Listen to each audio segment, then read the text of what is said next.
Ghosty fam, Amy here. Welcome to The Activity Continues, a podcast where three soul friends talk about all things paranormal. Ghosts, hauntings, psychics, movies and TV shows, especially The Dead Files, and other spooky and spooky adjacent things. We also like to interview people in the paranormal community, as well as past Dead Files clients and other interesting people. Sometimes we even tell your stories. I hope you enjoy the show. Thanks, everyone, for joining us again. Today, we discussed the Dead Files episode called Ghosts of Deadwood, and AP chose this one. So do you want to tell the people why we chose, or why you chose this episode? Slightly because I'm obsessed with the Old West. I love the history of the area, and I've actually been to Deadwood. I've seen this location. Didn't know that I saw this location when I happened to be there, but yeah, it's just a really fascinating part of history to me, and I know it's problematic in a lot of ways, as is a lot of history, but it's really interesting to learn about and from. And Wild Bill Hickok has been in a lot of the books and things that I've read growing up. And it was a really, really interesting episode, and AP provided some amazing history into Wild Bill. So I kind of got nerdy. It's fine. It was great though, because I didn't know any of it, and it was really, really interesting. Yeah. So if you don't listen for anything else, listen for the history. Well, I mean, so Wild Bill Hickok passed away in Deadwood, but he also knew the Earp brothers. He knew Doc Holliday. Mm-hmm. He knew Calamity Jane, Wild Buffalo Bill Cody, likely knew Sitting Bull. I mean, a lot of these characters that we've heard about in history weren't just characters. They were real people. Yeah. We've just given them larger than life personas. Right. Yeah. So, yeah. No, it was good. It was interesting. Yeah. Thanks for indulging me. And we do want to mention that we talk about a lot of things that happen in the episode, but there is definitely abuse of women, death by suicide, and we do have the gunfights. So sex work, hanging. There's a lot of violence happened in this time frame, especially in towns like this. So anything you can think of, it's probably there. So yeah. We didn't talk explicitly about a lot of it, but we did about some of it. So just that might be a little something. So next episode, the episode, it was my turn to pick, and I picked one called The Uninvited, which is, according to Max, it's season 9, episode 6, called The Uninvited. It took place in Kentucky. This one has aliens. Oh, your favorite. I know. You do love a good alien. I know. And the client in this one, her name is Holly, and she is in the Dead Files Facebook group. Oh, cool. She is also friends with Spirit Mechanics. Oh, yay. Do you remember way back when we interviewed Randy? Yes. One of our very first clients. Yes. After the Dead Files left his house and Spirit Mechanics came in and did some stuff, Holly also came in as a medium and did a walkthrough with him. Oh, cool. And so it kind of I've been wanting to do hers for a while. Yeah. I just hear the dogs wanting to come back downstairs. I will say, speaking of aliens, I saw a TikTok. Shocking. You made it all the way till now to talk about TikTok. What? Next time we record, we might not be talking about TikTok. I know. They're trying to ban it. I saw a January person. 19th. This man was saying, if our hand is the size of our Milky Way galaxy, and this is our hand, what is the size of, hang on, how did he say it? If your hand's the same size as your face, you're really smart. Oh, I'm going to have to find it. But essentially, God damn it. Do you want some more champagne? Okay. No. Is this Wisconsin or Michigan that you're? It's Wisconsin. I'm going to have to find it. Damn it. Just cut this out because I need to find it. But it was, God damn it. I've got to find it. Hold on. Hang on while Megan watches a TikTok. Why isn't it showing up? Because it doesn't want to. It doesn't exist. You're making it all up. I don't believe in it. Nope. Solar system. Okay, so if our solar system, that's what it was. Okay. If our solar system is the size of our hand, how big is the Milky Way galaxy? Oh. The size of North America is what he says. If our solar system is the size of your hand, the Milky Way galaxy is the size of North America. So the fact, and there's how many other galaxies, billions upon billions. So to think that we're the only life form is statistically impossible. It's not. Yeah. But that's what I was trying to say. There's something else out there. But also the fact, like, the odds of us encountering another life form from another galaxy are slim to none because our galaxy is so... Slim did just leave town. And because our galaxy is so huge that even to travel across our galaxy is impossible for us. So to travel to another one. So that's what I was So trying who's to living say. in the ocean then? I don't know. Who are those drones? I don't know. I don't know. Oh boy. Megalodon. We'll talk about this some other time, maybe. We could dive down a rabbit hole with this. I will but sit and watch with popcorn. Roger Rabbit's hole. So All right. All right. Well, I hope you guys enjoy the episode. Yes, We had a please good time enjoy doing it. It was so fun. Mm-hmm. Yeah. All right. All right. Enjoy. Enjoy. Welcome back, everybody. Tonight, as mentioned, we are discussing Ghosts of Deadwood. AP is here with your overview. Take it away. Yes, and I have it on my phone, so I will have my notes out with my phone today because She's not texting or goofing around. No, I They're normally all- have it on a little platform in front of me, but you can't see it, and that's the Same. magic of us being together today. Yeah. Same. So just want to make that clear. All right, I'm so excited because we are finally traveling to Deadwood, South Dakota, the town of myth, of legend, of lore. There's a lot of history in this town and so much in our location, which is the Fairmont Hotel. We meet Ron, a man who has been drawn to the location since he purchased it 20 years prior, and even when he was warned of odd things happening, which is a very interesting part of the story. We learn he has been renovating, but every time they swing a hammer, the activity picks up. Steve chats with Ron and 2 employees to hear their stories. We have full body apparitions, doors opening, things moving, and maybe some residual energy. Steve meets with a local author to learn about the history of the current day hotel. Surprise, it was a brothel in a booming Wild West mining and gambling town. Of course there were deaths here. Historian here tells us about 2 women who passed. We can't settle with just news of the brothel. Steve continues his investigation and speaks with a current police chief who shares more about historical deaths, and a local historian who tells us about the infamous death of Wild Bill Hickok by Jack McCall. All the while, Amy's investigation is filled with many, many dead. They aren't fans of all the dead around them, and many do not like the changes that are happening. Amy connects to a lot of death with pain in her head and chest, as well as deep despair and sadness.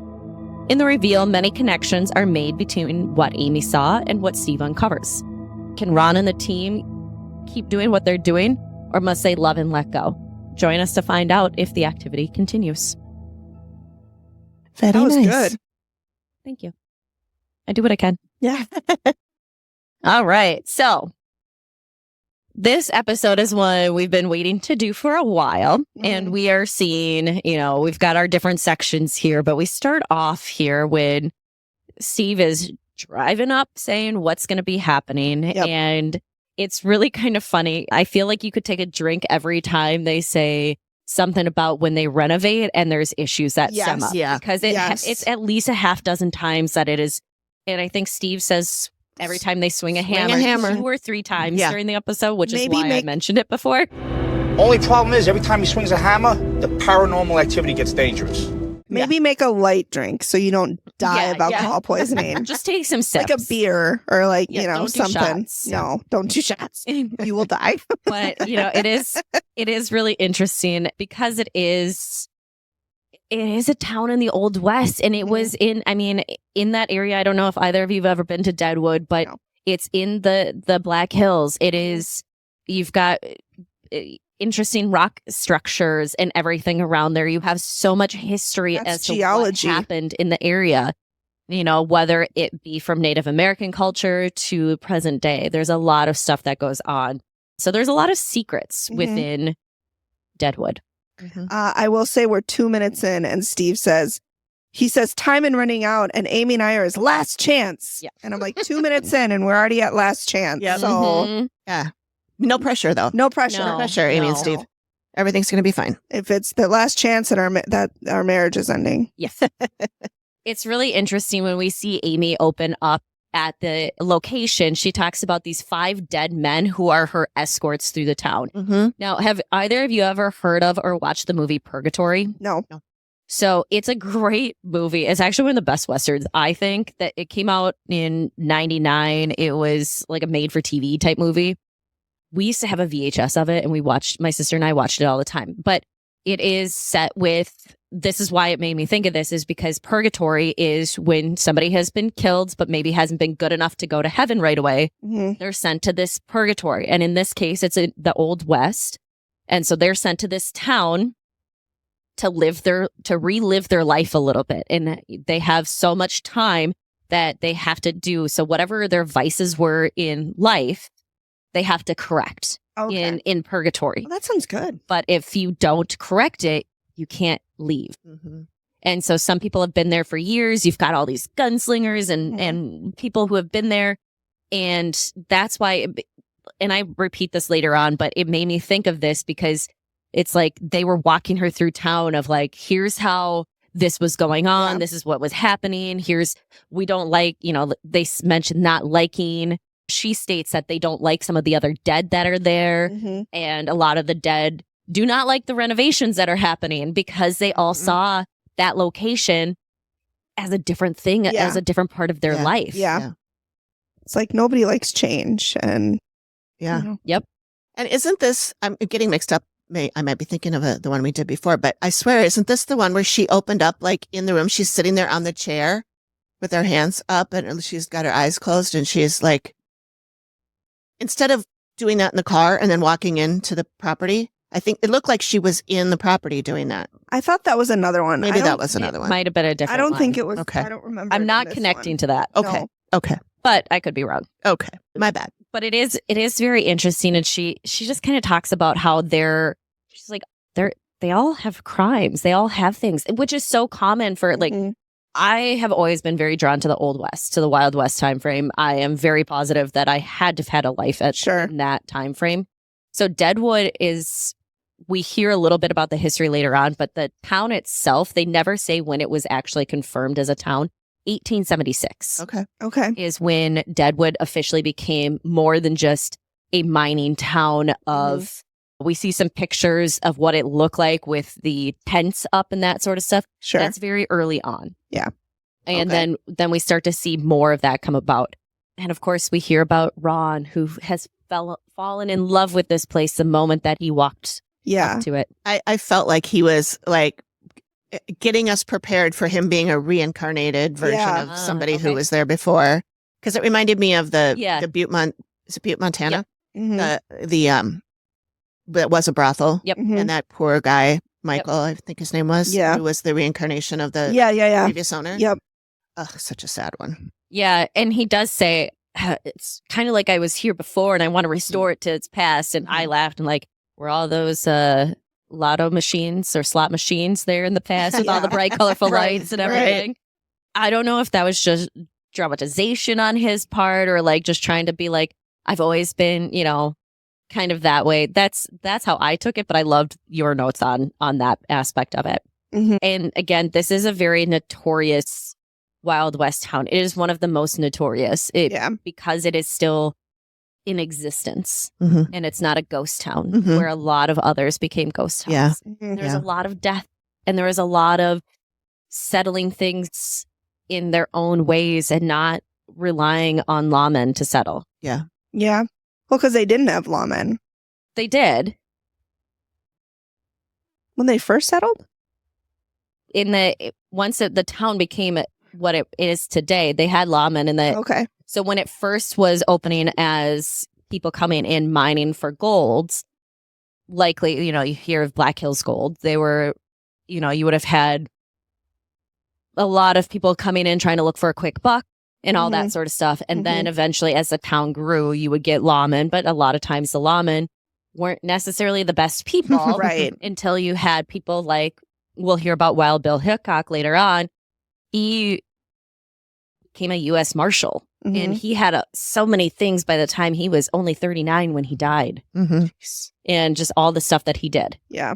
I was surprised that he was only that age when he died. But that's so many of them because of the life that they live. Yeah. Right. Yeah. And, that adds into that old factor of not living a long life or that life average expectancy. age. Yeah.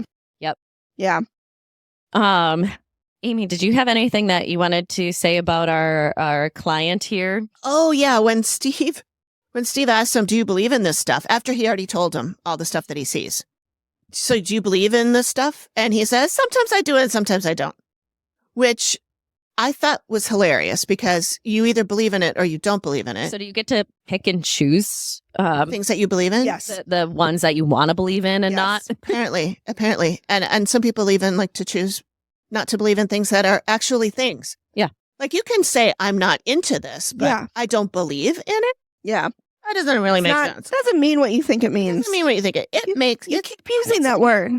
It means what you think it means. It's a thing. You don't get to believe or not believe in something that like, actually exists. Like somebody who wants to revoke having vaccines for things like polio. Yeah. Yep. Yeah. I don't believe I don't in that. believe in vaccines. Well, guess what? Vaccines are a thing. Yeah. You can say, I don't agree with I it. don't think we should have them. I'm not going to get it, but to say you don't believe in it, like no, they're real. it's a factual thing. I've gotten vaccines. I think I most got of my us. flu vaccine this year. I also, all of us when we were kids got polio vaccines and none of us have it. Yep. And MMR. Yep. Didn't get that. Yep. Is polio the one that leaves a thing on your arm? That is Because that one I didn't get. no. That's Oh, you would have gotten it as a child. I don't have a thing on my arm. it's not No, that no, because it's it's not polio. Whatever it is. Because polio is what FDR had. Okay. Right. But I mean, it's in whatever Outlander. vaccine that is that gives you the little thing on your arm, I didn't Tuberculosis? get. And that's how she knew that the other person was from the future because she had that thing on her arm from Outlander. Somebody knows. Somebody's Somebody's screaming at us. Yep. Usually it's AP, but Yeah, she's here she's now, right here. so- Well, I remember having to get actually tested for TB when I went to go work in I had to. Kansas. I had to And do that yeah, too. you get like a little injection or a little spot and then they circle it and it's see if it grows Yeah. beyond that. I had to do I have that. a friend who has TB. Who has it right now? Has it? Yeah. Oh my God. Yeah. It's dormant, but she tests positive. Oh. Yeah, I had to do that. And it was Smallpox. Smallpox? Is that the one that leaves Smallpox and the bacille, the vaccine both leave a scar, the Okay. TB scar. So the smallpox, I think it is the tuberculosis, which may turn into a sore. The sore then scabs over and heals, leaving a small flat scar. I do not have that. I might have had the shot, but I don't have I don't have a scar. Nope. And WHO declared smallpox eliminated in 1980. World Don't worry, Health it'll come Organization. back Well, with all the non-vaccinators. so yeah, there's a lot of things that you can say you don't believe in. Vaccine But and naders. Yep. Yeah, so apparently The you point can- is, even if you can say you don't believe in stuff like the tooth fairy, but you can say you don't believe in factual things like vaccines right. and science. yes. Yeah. And I know it's probably semantics. Yes. When someone says, I don't believe in politics, they don't mean I don't think politics exists. They mean I don't like I politics. don't subscribe to but politics. they do it a lot, and I think it's funny. Mhm. Mm. And so I'm going to make fun of it. I don't believe in tables. I eat on the floor. That's explains a lot. I Uh, mean, you're not wrong. It's a little messy, So- but our client though in this one, he's a character. yeah, yes. Yes. He And not in a bad way. No, It's just he's entertaining. eccentric. Yes. And we learned that he has had this property for over 20 years. Mhm. We learn that he was warned by the previous Yeah. owners Yes. that there was some nefarious things happening. Amy, he's you had a wonderful note after that. Yeah, when he said, no, I can't find it. So He said, yeah, when I talked to the previous owners, they told me if I knew what they knew and saw what they'd seen, I would never buy the place. And I said, not exactly salespeople. Yeah. These well, owners. obviously they knew who they were talking to because He maybe they doesn't- were the best salespeople Yeah. because he's like, fuck yeah, let's do it. Yeah. He's like, I don't believe in that stuff. Like when I asked our realtor in our old house if the house was haunted, Mhm. and she said no. And I was like, it totally is haunted. But I You're was like, like, that's oh, actually that's a too bad. I selling was point. hoping Yeah. for it to be haunted. And then next time I talked to her, she's like, oh, I talked to the previous owners. Oh, It's okay. totally haunted. Great. So then I thought she was lying. She I wasn't. thought she wasn't. She was lying the first time. Yeah. She was not. It was very It haunted. was pretty haunted. I never had experiences at your house, but which is probably good. Yeah. I'm not the person I am now Yeah. that I was then. Yeah. I would have shit my pants. Yeah. I still probably would shit my pants, but I'd be I didn't. Never mind. Now you're just saying enjoy like it? you didn't I didn't enjoy enjoy it. I know I'm like, that's going to sound not right. You're right, didn't it? Who loves to shit their pants? Me. Moving on. Moving on. Away from okay, this. So our character Ron, by the way, also knows that this place was a brothel, but when we get to the reveal and he's told it's a brothel, he's like, "What?" His face just. It's like and maybe that was obviously we know that they cut things from different things, Yes. but Yeah. he just looked really confused and like it was a brothel. What? This is the first I'm hearing of this. And then he says there was illegal gambling here, but there were literally poker houses. Like Right. these places had poker all over the place. Yeah. And it's funny because now we hear about how, every time we start doing work, things happen. Swing And that I think hammer. both Megan and I were like, oh, you don't say. Huh? Yeah. Really? Really. It's crazy how when you do renovations, the ghosts come out. And then Amy Allen's like, yeah, they don't really like the decor here. Yeah. Everyone's a critic. And Who died and made them the decorator? Oh yeah, they did. They died and made themselves the decorator. That's right. well, and I did appreciate kind of how she's like, they seem really confused. They don't, they want it to be kept the way that they knew Yes. it as. Which makes sense. And It to me, does. like, yeah. okay, we know change is hard, but even after death, change is hard is what we're hearing. So Yeah. I thought the two of the three things are covered here with things in life that you can always depend on. Change, death, and taxes. Yeah. Yeah. We just don't hear about any taxes. It makes sense because, like, if you think about it, if you go into like your childhood house that has changed since you were in it, you automatically, most of us will be like, well, I hate that. Yeah. And it wasn't like this when I lived here. Yep. Yeah. And so it's very relatable Yep. to feel that way, especially if a big part of their lives, or if they died here, or if there's some significance to this location, it would make sense that they would not like the changes because I get it. Yeah, I do too. And then we go back to our dear friend Ron, who decides to bring us up to the next floor where it's really creepy up here Yeah. because every time we start doing work, Every time he swings a hammer, they don't like it. Nope. Something's going on. But it was really interesting. He said he lived there at one point in time. Yeah. For Yeah. a few years. Was it a few years or a few months? I thought couldn't it It was remember. a few years. I It was think- okay, it years. was Yeah. And Megan, I loved your note in there where he lays down on a bed that's in the room, which doesn't look like it's a hotel room. It does look like it's somebody's room. Yeah, and he lays down. kind of messy, and Yeah. the bedspread's all. Well, in the bedspread, and he like lays down. Megan's comment was like, "Why is he laying like that across the bed?" I'm like, maybe that's the way that he had his bed the Yeah. first time around. Because like, It's like a ghost. Well, the bed was this way, and facing this way before. it was long, and he's short, and his legs are hanging off Yeah. of it. And I'm like, who fucking is like, I'm gonna go to bed. Let me just hang my feet off this thing. Nah. I mean, I was maybe like- it was the same as laying down on the bathroom floor. Yeah, that was in Too our soon. previous sideshow. Too soon. That story. Soon. Too soon, I've guys. been in high school, but it's too soon. But It this was- is where I thought there was residual Yeah. energy that Yeah. was Yeah. coming in because though we never hear it be talked about until Amy Allen's actually telling them what they need to do. Mhm. We don't hear anything about residual energy, but he talks about seeing an old woman in the same spot Yeah, all the over time. to over again. To me, I'm like, how do we not connect this to this being? Yeah. She's always in the same spot. She's not. It's not a cognizant Right. Haunting, haunting at that point. It's like the like a replay loop. button. Yeah. And he said, and Megan, you mentioned that he'll knock and be like, coming in. I thought that was adorable because he was talking about how every time he enters a space that he's seen a ghost or something, or that he hasn't been in a while, he'll say, coming in, and he feel more comfortable. And I'm like, that's actually really cute. Like That's he's giving, respectful. it is. It's Yep. the ghost a heads up, Yeah. the ghost that he doesn't believe in. Right. But he's like just Right letting in him front of know, Greg, letting him know that he's entering. So get their haunting ready because Yeah. they'll have somebody there. That's right. They'll have an audience. You can start your show. But it was I'm like- coming in. He's like contradicting himself I because he's know. like, I don't believe in it, but then I acknowledge their presence. He Talking totally out of believes both in sides it. of his mouth. Yes, he he totally is. believes in it. He's just not ready to. He's accept trying it. to be like a man's man and like, I don't believe in Yeah. this Yeah. stuff. I'm Greg. Just kidding. Well- That's not Greg at all. If you knew Greg, it's We just like to make fun of him. We love to make fun of Greg, and we do it out of love. And he doesn't listen, so he doesn't know. Because he doesn't believe in it. He doesn't believe in podcasts. He doesn't believe in our podcast. No, it's fine.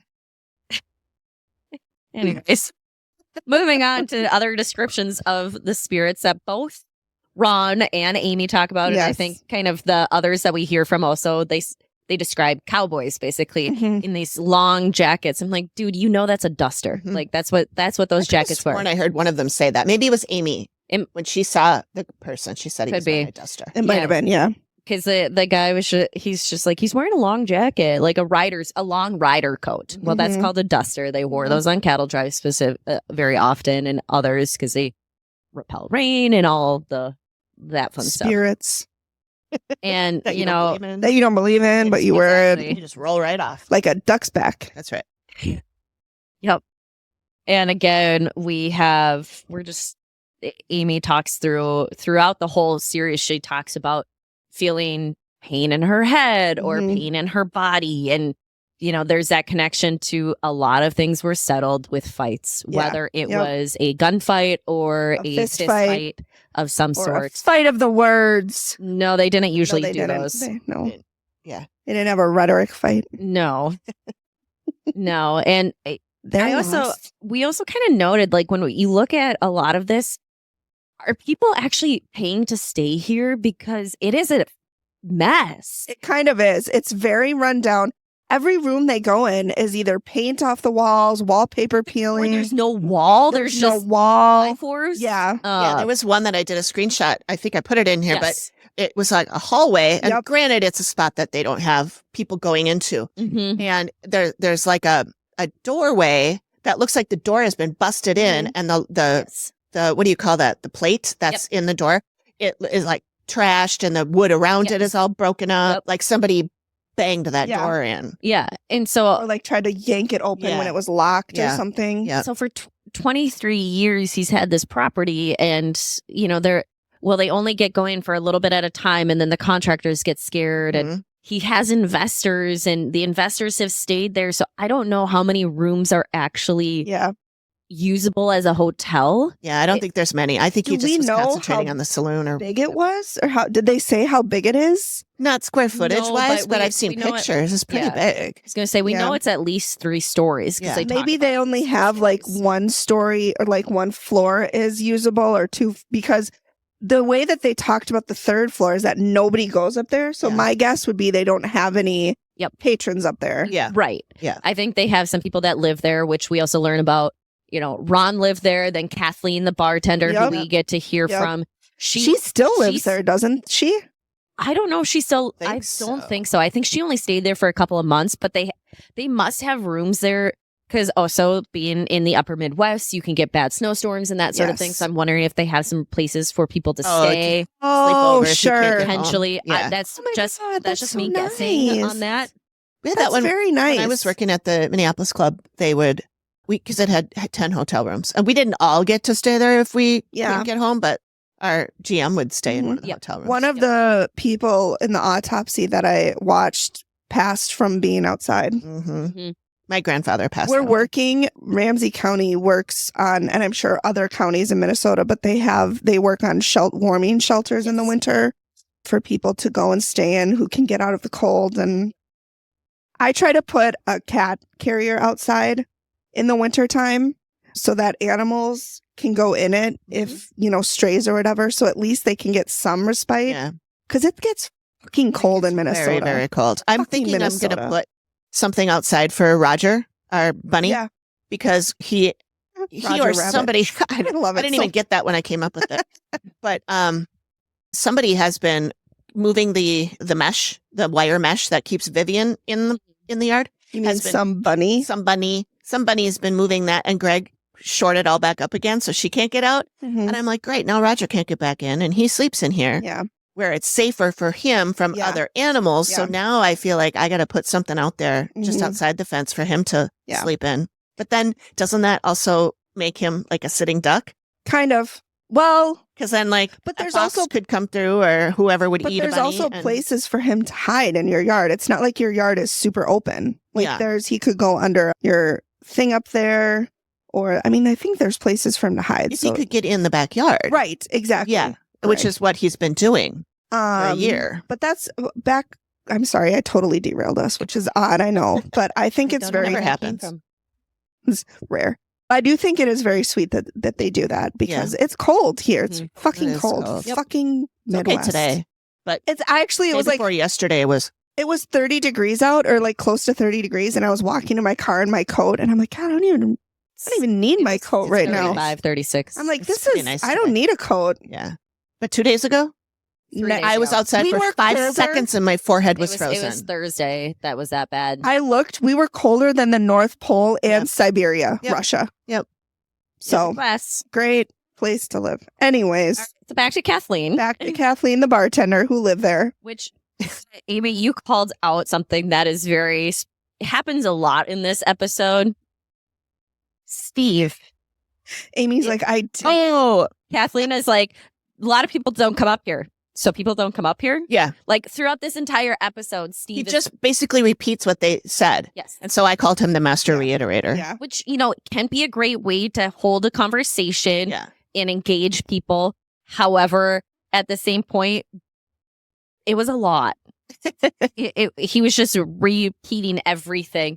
And God, there's that episode of something, and I can't remember what TV show or whatever it was, but it's like, if you aren't sure how to have a conversation with somebody, just keep repeating what they say, and then they'll just do all the talking. Yes, that's whatever that was. I saw it too. When I lived in the Middle East, I was teaching kids, and this was like 12, 14 years ago, and I didn't know how to talk to little kids. And somebody was like, just repeat what they say back to you as a question. Yep. And so they'll be like, I went to my grandma's. Oh, you went to your grandma's? And they just keep going. Mm-hmm. So if you don't know how to talk to small kids, that's a way to do it. It's just or bartenders. Or people. Or people. Just in general. In general. I will say repeating and I'm signing with Steve a little bit on this, but that is a way to show someone you're listening. Yes. I'm sure that's what he was doing. But like, can you do it? Can you just maybe? It was just cut a lot. It was. And it is a great way to have that conversation and that sort of stuff. It was, maybe somebody in production was just like, one in here. Yeah. Just add this one in. But yeah, he did it a lot, and the way he did it too was like he didn't understand it, and he was like, so what you're saying is people didn't want to come up here. It's like, yes, Steve. That's what I'm saying. Didn't know. I've heard of this guy's name, but I don't know who he is. Wild Bill Hickok. So this guy's famous. I mean, something. I mean, I've never heard of him. But I don't know anything I about don't him. really know anything about him. Like there's just a few things that it's like, I do believe that he didn't know much about Wild. I didn't know much about him. I'm not no shade on Steve for not knowing a lot about Wild Bill Hickok. But it just made it sound funny. Like, yes. I think, and like I had said to these guys before, I think what he was doing was, okay, like this guy's a pretty famous guy. Maybe some of our viewers don't know who that is. Yeah. Can you tell us a little bit more about that? I think that's what he was getting at. See, I'm more on the side of I don't know that he knew much about him and was like, can you just fill us in a little bit here? And by us, I mean me, because I don't know. I keep wanting to say Hitchcock. Yeah. And I know that's completely different, but it just Hitchcock. Also not Buffalo Bill Cody. Yes. They did know each other, however. Oh. Yep. He's also not Alfred. Cody, Wyoming is named after Hitchcock. Buffalo Bill. Oh. It all When did Alfred come in here? I got birds. Got it. But yeah, so Kathleen, I kind of liked her. She was really interesting. She probably gave the best facial expressions and things. Oh, yes. Through in both like there and in the reveal. I was like, she could not play poker. Yes.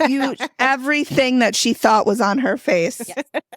And she talked about seeing another woman. So one of you commented about how we've got the woman in white and we've got a woman in blue. I said that. We see it, which makes sense that we're seeing a lot of women spirits as well because of the history of the area. It was a brothel. I mean, and they even said, well, I think they said the ratio of men to women was 50 to 1. 50 to 1, but was it 50 men to 1 women or 50? Okay. When it first started as a mining town, because it would have been all men coming in slowly and surely, especially as rail lines and other things came about, then you would start to see the women coming in. And, brothels at the time were one of the few quote jobs that women would have that they could actually earn money. And in some cases, not necessarily in Deadwood, but in other parts of the West, that's where you started seeing some women who became madams or others that they really controlled their own destiny and fate in a lot. However, brothel aspects were also, it was dangerous for women because it wasn't just that you would end up with, as we hear about some of these men abused women, but it was also they would fall in love with these women. And it would not be reciprocated. Either that or they, the women knew how to act and how to show that. It's their job. So they showed that to everybody. But then you see, Joe gets jealous of Dale, and then, so Joe takes it out on Susie or goes and kills Dale, fault. which is then we see this violence and all this violence that ends up kind of being reported in the town history, whether it's spiritually or residually or, just actually captured that way. So we do hear Amy talking a lot about, some women that are constantly talking. There's a woman who's kept in a room that she's like, she slept with people and they keep her in a room and she's screaming and yelling. And, to me, I'm like, well, she must have been killed there. Yeah. Or something happened to her that trapped her in this spot. Yeah. But it sounded like male spirits weren't letting her out of this room. Right. And she did. I mean, Amy did talk about like a sex dungeon or a sex slaves. That there was in the basement, that there was a place where women were kept and they didn't have clothes or any, like they were naked and they were beat and they weren't fed. And that's, again, potentially not necessarily the madam, but potentially, men who had money that could do what they wanted, sort of thing. Okay, you can pay your $10 and do whatever you want. Do whatever you want for 20 minutes, 30 minutes or whatever, because we'll just get another one. Yep. Not much has changed. In 250 years, we're still kind of in that area.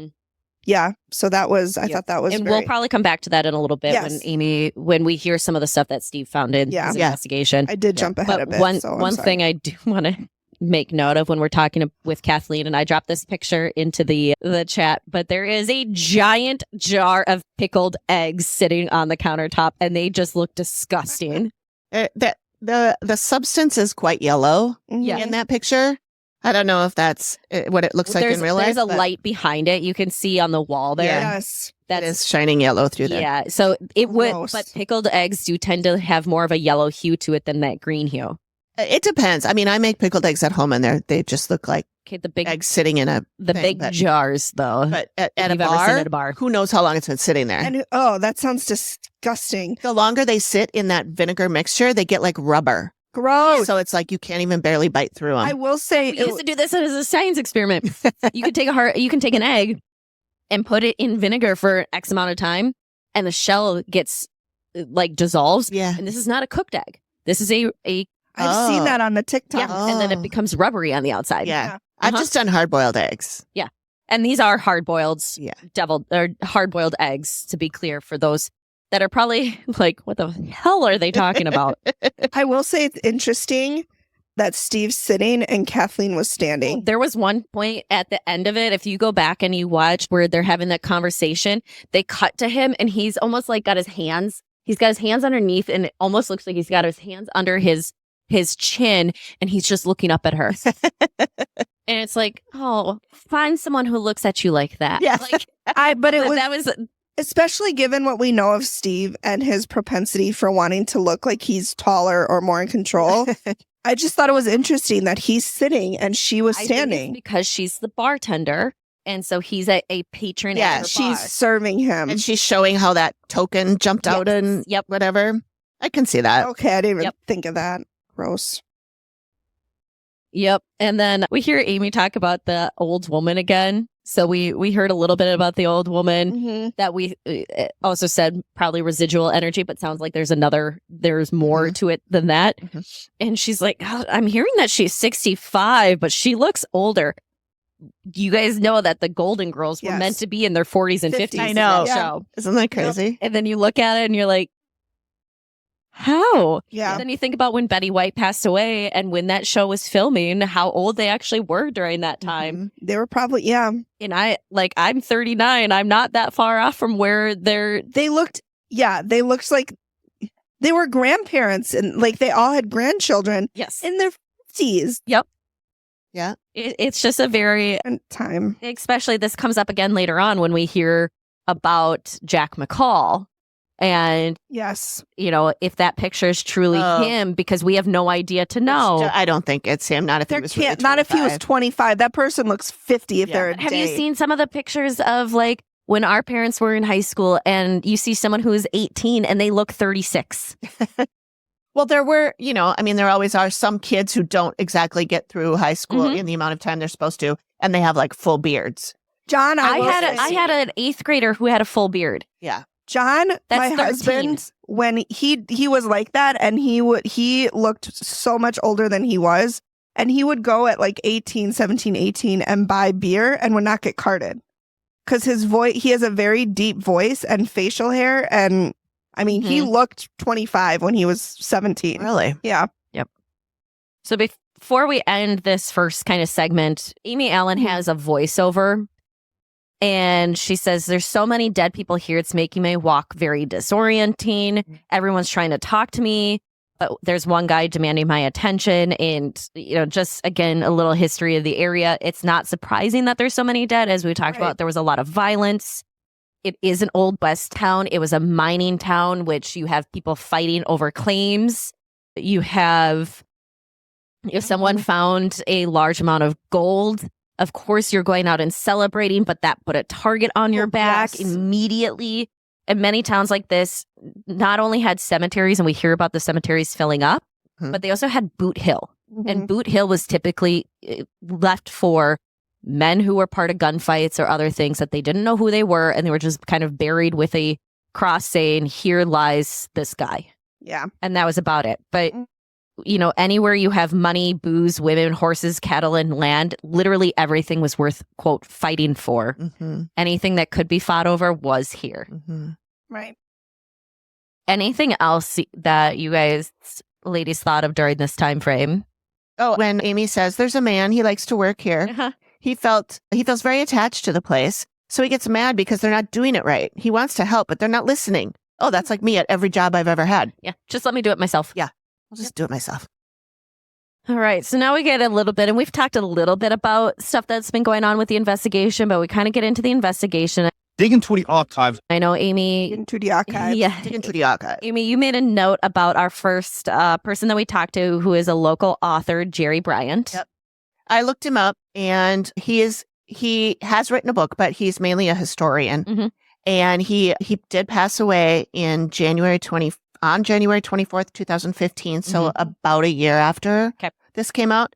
And since our episode here is coming out right around that same time, I just thought we should say a little R.I.P. to Buddy Honor Jerry. him. He seemed like a cool guy. I read more about his history and who he was. And nice. He seemed really cool. Yeah. And you can see he's on oxygen during that. So I was typing on something, then I look up and I was like, oh, he's got the he's got the little oxygen tube in his nose. Yeah. Yep. So he is brought in to tell us about some of the women of history here. So he is telling us about the history of this place as a brothel, starting off first off that it's a mining town that became, and again, it became truly the town of Deadwood in 1876 is when the verification of that happened, whatever that is. And he said that it was, you had the dance halls, you had brothels, but it was 50-1 for women. So some women could be lucky and find their ways out of it, but most of them, this was not an easy place or an easy time. Yeah. And then Steve asked this stupid question. So how are these girls treated? And I was like, stupid question, Steve. Like, how do you think they're treated? Women throughout history have not been the most respected in the highest of stations if they were a lady or a duchess. How do you think somebody who's a sex worker in the Old West is going to be treated? Right. Not great, Steve. Not great. And he said, our historian or author, he talks about, there was somebody male who beat the living daylights out of women, out of one of the girls. And he called her one of his girls is what Jerry called her. And again, that goes back to that there's potential that if he wasn't the biggest fish in the pond, that he also may have gotten the snot kicked out of him at some point, or killed because of the way he treated the women, because somebody else was in love with them. And so viewed her as his girl too. Exactly. But that man was charged $5 back in the day. Fined. Yeah. Which is worth $173.44 today's money. Which isn't that That's a lot nothing. for beating a woman almost to death. And like, fuck you. Yeah. The comparison to this is in the last 20 years would be the oil field booms. And a lot of those places where you have a high concentration of men living in similar areas. And in some of those cases, they're not far from reservations. And so especially with the high levels of missing and murdered Indigenous women, that is the good area for some of that kind of connection. Not saying all of it, Right. but there are stories that come out of those oil fields. And Steve says, so guys could act however the hell they wanted. And I said, so nothing has really changed Correct. in 200 plus years. You know, they think they it's fine. I'm fine. Whatever. Yep. And, you know, this is where Amy does connect back with the basement. And we talked about that already, but Always a basement. we do have another one that Jerry comes and talks about, this Vinegar Rowan. Which is like, what a name for that. His brother was baking soda and her sister was olive oil. Which olive oil fell in love with Papa. Yeah. Yep. It all circles back. Yeah, that has to be a nickname. That has to be a nickname. Yeah, because I Googled it and I couldn't find anything about the and- person. So Hi, friends. Excuse my voice. I got Greg's cold. Anyway, I did a little digging on Vinegar Rowan, and he was actually a man named Prentice Bernard. He was a sheep herder, as they said, and according to this article I found, which is linked in the show notes, he was also a cow puncher, which is a cowboy or a cowgirl who tends to cattle and performs other duties on horseback. You can read more in the article that I've linked in the show notes or in a book called The Open Secret. It's on Amazon, and I also put a link in the show notes to that. And this person, the sheep herder from Montana, which Deadwood is very close to Montana, had a girlfriend who was a sex worker at the Fairmont, or what became the Fairmont. I wonder if she knew she was his girlfriend. That's very fair. Really? What, that is did she extremely know? fair. Or, you know, And this was I hope she did.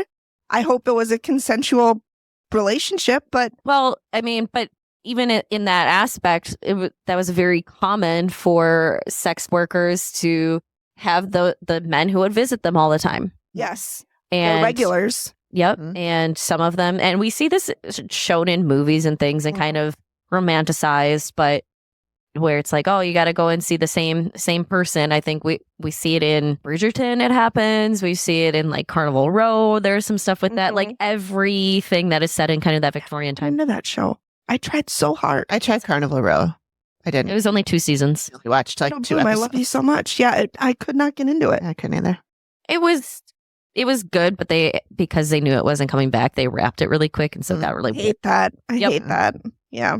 So this Vinegar Rowan, he was in love with her. Whether she was in love with him or not, we don't know. But he showed up one day and was super jealous and tried to kill her. Mhm. And killed himself instead. Which is so funny. That is it's How the did way he that do that, Amy? Jerry describes it was pretty funny. And then Steve just busts out laughing. Yeah. How did he do it, Amy? How did he accidentally kill Well, he himself? was literally blind with rage when he went after her, and then starts fumbling around. And it's like he was so filled with rage at what he was witnessing. Perceived as a slight. Exactly, that it's like he couldn't function. His brain just went into animal mode. Yeah. And it seems that he tried punching and then tried to grab his gun and shoot her, but he was like reaching over himself, but somehow shot himself in the head. Like, maybe that didn't actually happen the way that it did in history, and that's just the way that it ended up being written. Yeah. Good story. It is. And So- it made Well Steve said. laugh, which It's made funny, me laugh. Yeah. Whoops-a-daisy. Yeah. See? Whoops. I hate it when I shoot myself instead of my girlfriend that may or Yep. may not know she's my girlfriend and then Yep. I die. Yeah, I thought it was funny that Steve laughed. Yeah. Yeah, and then we hear about another death there, prominent death of a woman. Maggie Broadwater. Maggie Broadwater. Yeah. Amy, if you want to share on that one. Yeah, I did look into her a little Mm. bit, and it I did see the article. She had, this is what Jerry had said, that her boyfriend, she was seeing somebody who they had parted in not a nice way. Don't know the details. And she tried to drink herself to death, but didn't really succeed in doing that. But when she was really drunk one time, she jumped out of the 3rd floor window. Yep. And did not die immediately because the ground was so soft and muddy that she slipped into the ground, and then they drug her out of the ground, brought her to the hospital, and she died 36 hours later, I think he said. Yep. Mhm. A few days later from internal And injuries. Steve says, really all over some guy? And I'm like, I agree, Steve. Yeah. No person, opposite sex, same sex, whatever you're into, is worth your life. No. They're never worth it. Yeah. More than likely in this case, it was her thinking she had a way out of the life that she was in. Yeah, which I And get. thought that was the way that it was going to go. Yeah. And Amy, you made note that her family was notified, but nobody came to claim her, and she was buried in an unmarked grave, Yeah. which is also, again, not uncommon because you had to travel by horseback or by carriage or potentially by train, but trains only went so far. They're And it's expensive. And her family areas. probably was not rich, or she probably wouldn't have been in this station. Exactly. So it's not necessarily that they were like, oh, Maggie, fuck her. Yeah. It wasn't It was- necessarily they that. just And it could have been. It could have been, but that not necessarily. means and mode Yeah. were not available. Right. But really, PSA to everybody listening, nobody's worth your life. No. Right. Nobody's worth it. If you got broken up with, the pain will end. You'll recover. Don't It do doesn't anything. feel like it will, It but doesn't it feel like it. And we've all been there, and Yep. we've all been sobbing on the floor in our bedroom Mm-hmm. because Or the the love of school our bathroom. life, or that was not because I was broken up with. It was because I was dissecting a grasshopper. You have to go to the sideshow You have to go to the see side to get that, but they're never worth it. It gets better. So Yeah. please don't do. That's a permanent solution to a temporary problem. That's right. Correct. That's right. You're worth more than that. That's right. More than And anything. So we that was would- just my PSA. I'm sorry, but I had to. No, that's okay. It's a good one. And we know that there was probably a lot more deaths here. These were just a couple of the ones that are highlighted, Yeah. especially for the women here. And now we move on in our investigation to another gentleman. And this is the chief of the area Mm-hmm. at the time. His name is Kelly Fuller. Yep. And he's just telling us that, yeah, there was a lot of stuff that happened around here. Good call. Good call, sir. That's how he became chief. More people died here. You know, not like our vampire town, wherever it was. Where nobody has several died. Everybody episodes. lived together. They lived for. So do you know Did anybody else die here? Nope. They're all. still Steve, we're here, never going to let you Steve. get. No, we're never going to let that you get was- over that. That was We sometimes get there are what you bad were questions. asking, Steve. Like, we get it, but it was just a really funny question, It was. a way of asking it, Steve. So we have to do that. I don't know why we're talking to Steve. There's no way in I hell know, he he watches, doesn't listens listen. to this. We're libtards. I That's do find it interesting. He said something about Kelly Fuller, the chief Fuller, was talking about like, yeah, it was full of brothels and card rooms and saloons and violence and shootings in the street. And so Steve goes, so a cop's nightmare. I'm like, well, technically they would have been sheriffs and deputies during the time. Yeah. The term cop was not available at that point in time. I just thought of a really good title: Brothels, Gambling, and Saloons. Oh my! Yeah, So that we sounds- have to use that at least once a We do. season. Uh-huh. So potentially for this one, Do you want to use up your oh my? I know, So so early. early. So early in the what season. if there's not a better one? I don't know. Please. Can listen. I think we can make find one it. about every episode. Fact. We could just call every episode in this season bring things. Oh my God, it's my dream. The best season ever. Don't you tease me with a good time. Yep. Okay. Both of these deaths that we hear about in this one are just, I mean, They're kind of funny. they're very typical of the Wild West mentality, what we hear about, what's been romanticized in movies and novels and things. You know, Oh we don't know histories of things, but all of a sudden we have what? Banjo Banjo Dick Brown. Brown. Yeah, And Amy said, I wonder what instrument he played. Yeah. And I wrote accordion. exactly. I mean, like all of a sudden he's playing on stage and someone gets pissed off and kills him. Throws an axe on stage. And I'm like, well, that escalated quickly. So what happened? I don't like this song. I'm going to throw an axe at you. What happened prior to Yeah, that? Or we're- what's the history there? Because Yeah. that is He not... just played the guy's least favorite song. He was like, not this one again. Red River God Valley. Damn it, Banjo Dick. How No many one times you gonna play wanted this this. song? I told you 5 days ago not to play Red River Valley again. And I said if you did, I was going to throw an axe at you. I hit shuffle. I didn't want the same song twice in a row. God, I hate that song. But it's like there's Take an axe. so much. So Although Banjo Dick wasn't the one that was murdered. no, then Banjo Banjo Dick turned Dick around and pulls out a shot gun and kills the him. fence wielder. He's like, oh, you want to play? Don't bring an axe to a gunfight. And then he shot him. Yep. But yeah, So- I'm like, that escalated so quickly. So obviously there was something that triggered this prior to that. We We would have just hope. no idea what. Or, and now then- that guy was probably boozing. The guy who threw the axe was more than probably like, Oh, yeah. probably Probably so all was were. Banjo Dick Brown. And then the latest, Now all I'm hearing is Banjo Dick. I got a Banjo Dick. He pulls his pants down and it's like, He didn't actually play a banjo. yeah. He played his Banjo Dick. Oh my God. send help. For who we don't know. Me, get me out of here. A banjo dip. Any hoodly doodly. Does that mean it's really long? Because isn't the neck of a banjo It's long? pretty long, yeah. And that's Or was kind of it bulbous round? on the end. Or was it round and circular like the actual body of the banjo? I don't know. Just Right. go watch Deliverance. Let us know. That movie would probably scare me. Yes, it is would. scary. I don't want to watch it. It's not a pleasant.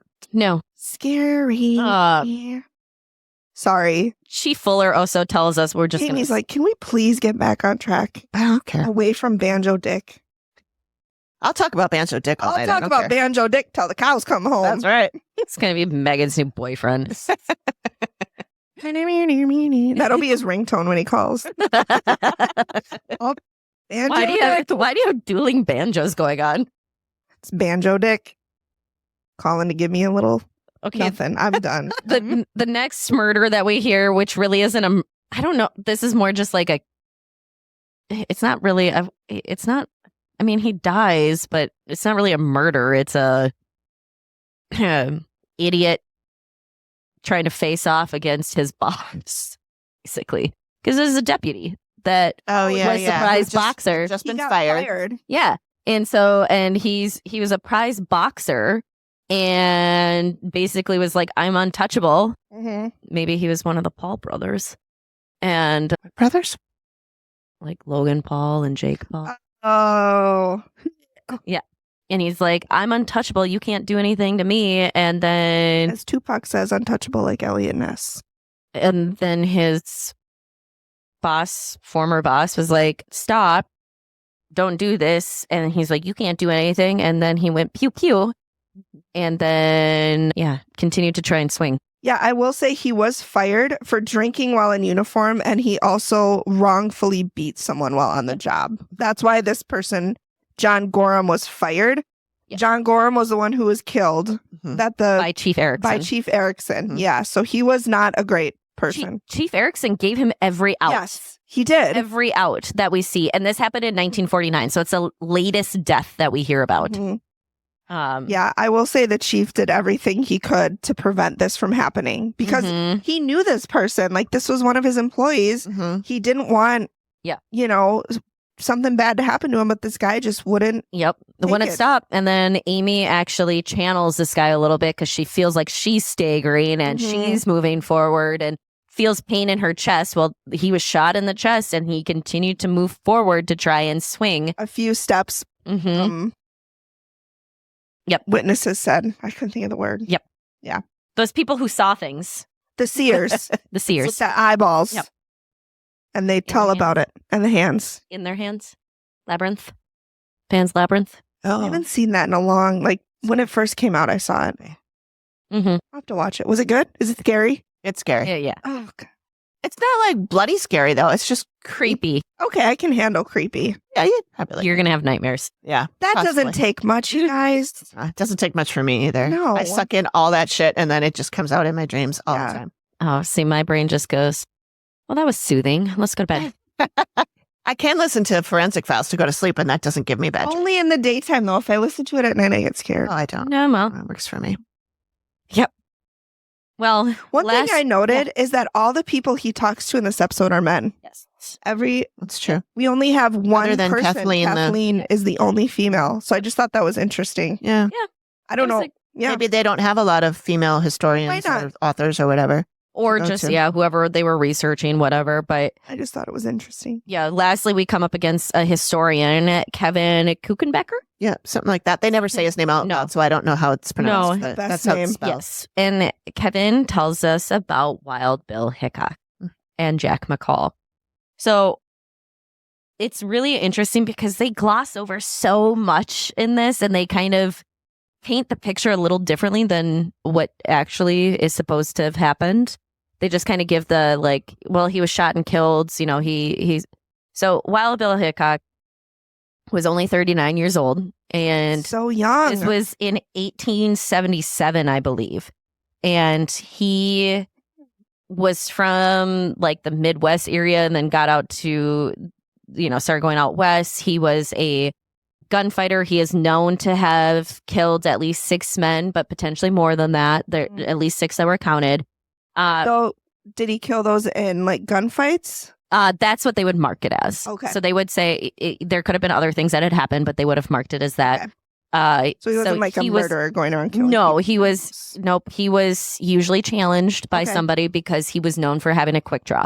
So Wild Bill Hickok also wore his guns with the butt forward, so the handle of the gun was forward on his hip, and that is a cross draw. So that means Yeah. that if he's right-handed, his gun would be on his left. Oh. So instead of pulling with the butt of the gun facing backwards and pulling straight up, he'd reach across. Which takes more time. But if you're fast with it, it is If- incredible. yes. Yes. So It's a risk. everybody had their own ways. I think his were Colts with ivory handles is typically what he had. Ivory at the time though was, I know. and so But that doesn't mean I have to like We didn't care about killing animals for our benefit back then. Some people still don't. well, I mean, that at the time was just hunting, not poaching. Now it's poaching. I know. But he had a vast life that did a lot of different things. He was charged with murder at one point in time. However, that was in the Kansas territories, I believe, but he was not found guilty of that. And actually the U.S. Marshals recruited him to be a deputy.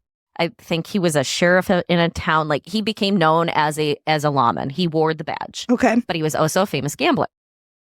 Wild Bill Hickok was very well known for not sitting with his back to the door. Yeah. Because of being the Mhm. type of person he had a reputation. Yeah. And oftentimes you had young men who wanted to show their whatever, Yeah. their chutzpah, and they would challenge men like Wild Bill Hickok. But if they knew they weren't faster than them, they would try to get the drop on them. Mhm. Mhm. And so part of his lore was that he never sat with his back to the door because he didn't want someone to do that to Surprise, him, ambush him. which Yeah. is exactly what happened in his death. Right. Mhm.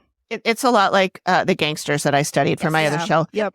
Always Also sat bad. with their back to the corner of the room, Yeah, so they got nobody it. can sneak up behind them. They Yep. got that from Wild Bill. Mhm. Mhm. And so a lot of this was, a lot of what happened in the Old West. And then you had the James Younger gangs and all of those.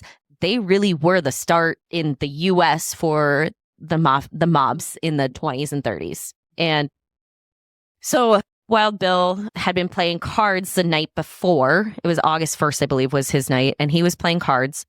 And Jack McCall was at his table.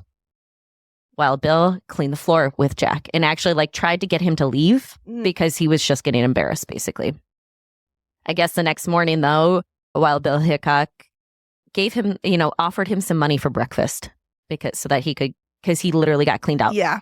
McCall was heavily drunk the night before. Mhm. So then, Wild Bill Hickok went back to go play cards the next night, playing 5-card stud.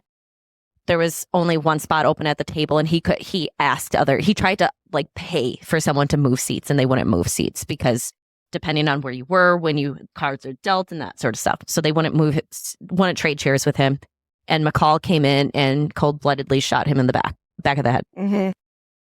And McCall was arrested. And in the episode, they say he was arrested, then charged and convicted, and then hung. However, that's not accurate.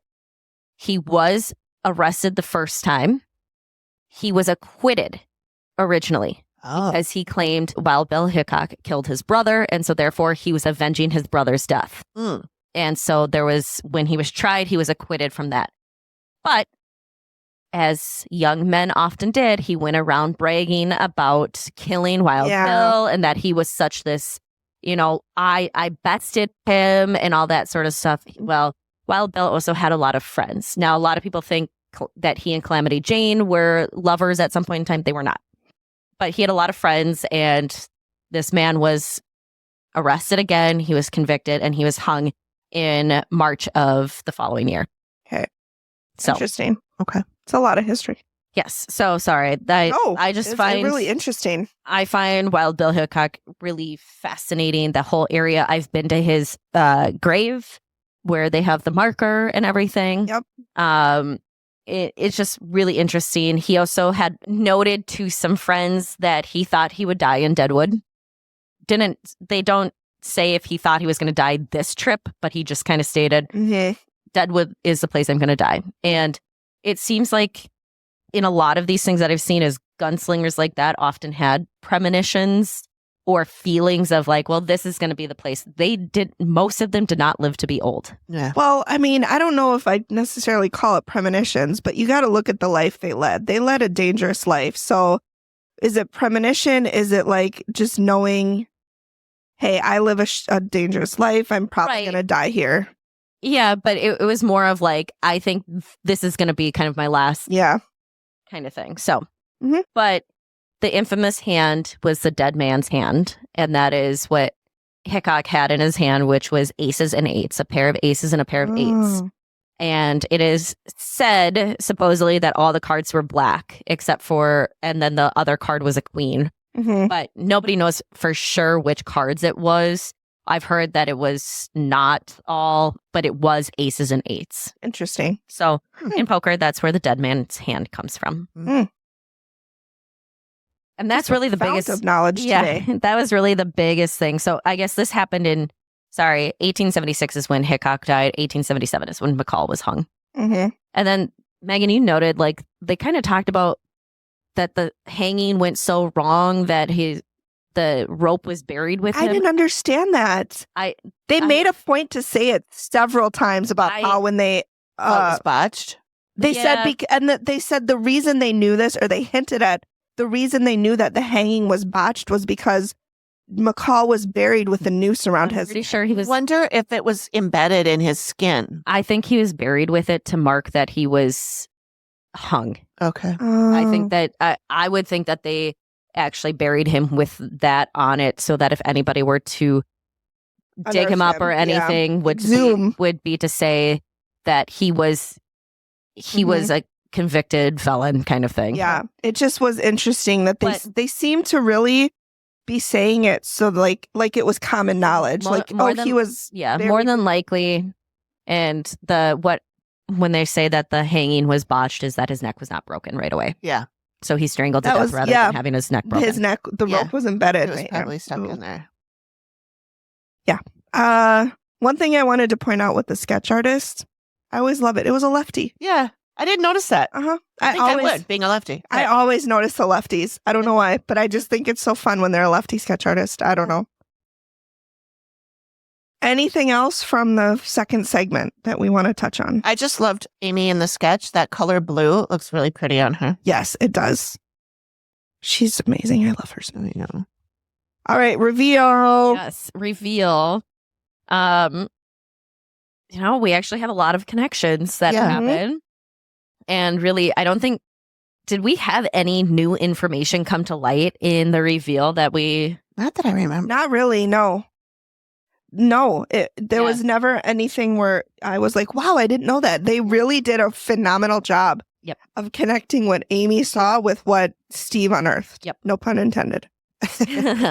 Yeah, and we do hear again that every time they try to do, every time they swing a hammer.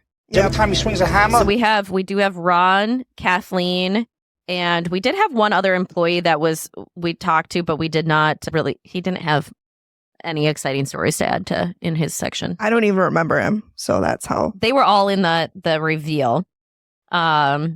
Basically, we hear there's a lot of dead people here. Mm-hmm. They don't like what you're doing with the restoration and the decor. I was guided by people, but there's also people in the basement and everything that Amy is able to bring everything kind of forward. Mm-hmm. Right off the bat, we hear about Wild Bill Hickok and Jack McCall. And Jack McCall was he was about 25 at the time. Amy did connect with a younger man who did look a lot older. She wasn't convinced the picture was him. Again, neither was the historian. Neither was I. The historian was like, I don't think that there's any picture. I don't think there's any good pictures or any pictures of him. Yeah. And, it's very common, again, to not have pictures from that time because you would have had to sit still for one. A very long time. It wasn't like now where you whip out your cell phone and take a picture in 0.5 seconds. Right. And, like any of the wanted posters and things that would have been out at the time, they were hand-drawn. Yeah. They weren't, Yep. So probably not the picture of actually Jack McCall in there, but we do hear that, and potentially a reason why we see a lot of the dead here is that whole cemetery got moved. Yeah. So he was buried in a Catholic cemetery, but 4 years later, they dug everybody back up and moved them because, so it's a very hilly area and, you could have erosion that happened. And so therefore they needed to move over. Amy does talk about kind of, she talks about the staggering aspects. We hear about Johnny Gorham and she's like, oh, really? Yep. Okay. That makes sense about all of this. So, it makes sense that he was, walking towards somebody because I felt that. I did note that Ron was not thrilled when she said that the dead weren't fans of the decor. Yeah. He's like, well, because it looks terrible right now. Picked out that wallpaper. That was my favorite color. I could get Ron's reaction, especially given how invested he is in this property. He's probably not just picking out the decor willy-nilly. No, right. I would assume he's spending a lot of time on it. And this is where we hear that, activity is constantly scaring off contractors. And Amy's like, oh, no. Yeah. Oh, really? Is that what's happening? And I think, you kind of nailed it later on, Amy, when she starts talking about the individuals, the elderly woman.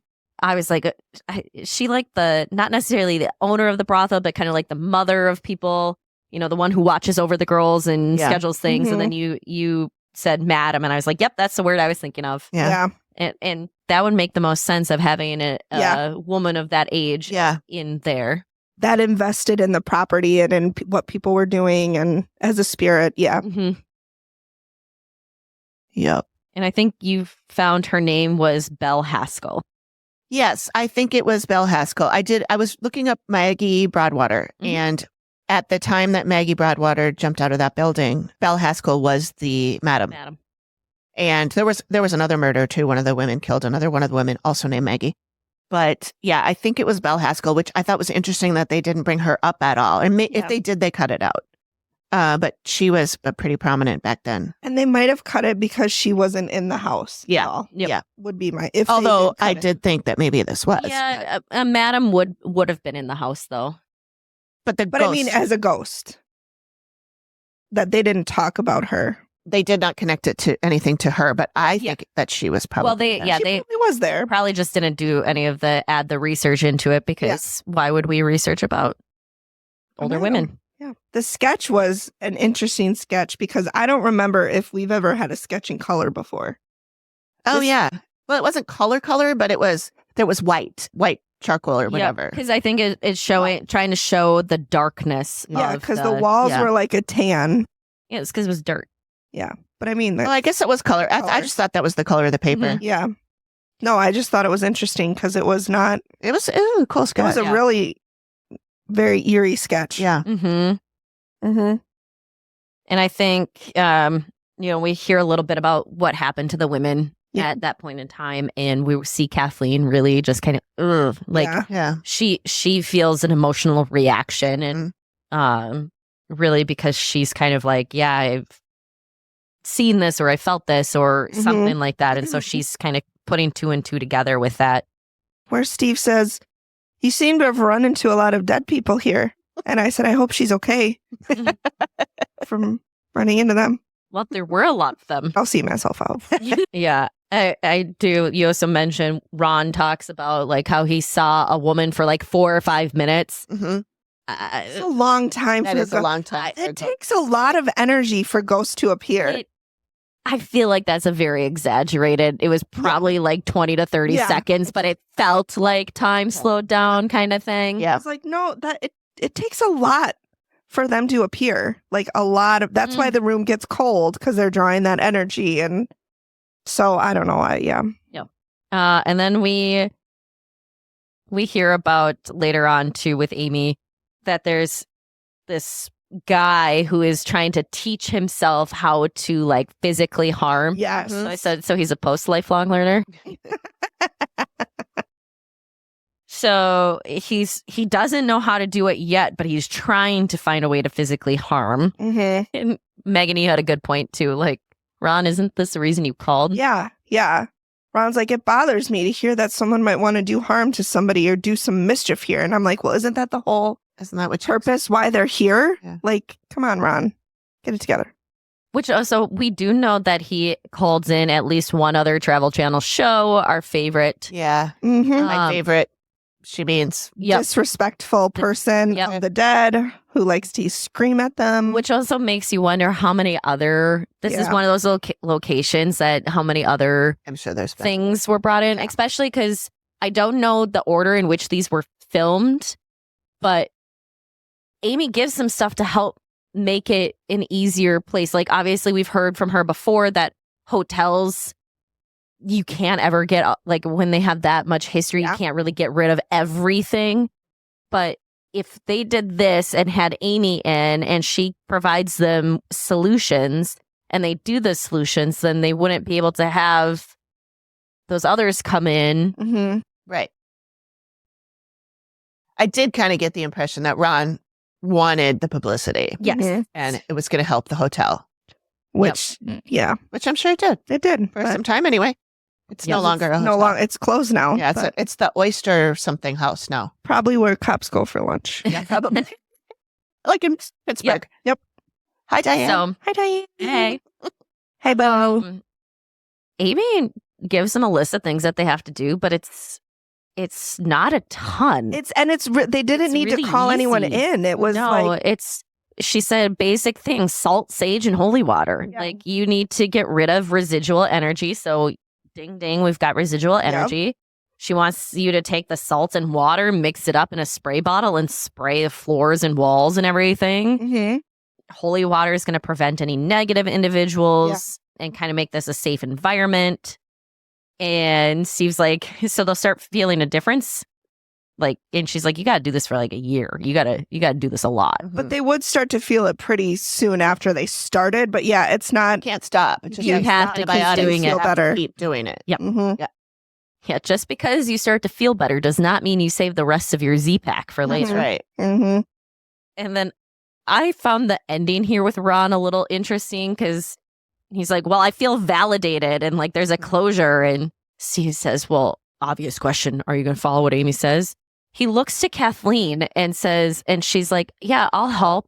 Because he says, what do you think? Like, it's it on her. Yeah. Yep. And it's your hotel, dude. And she's like, I'll help. And then he goes, okay, there's your answer. I'm like, so she's going to do it all? She's responsible for everything. Yeah, so you're going to make her do it? Yeah.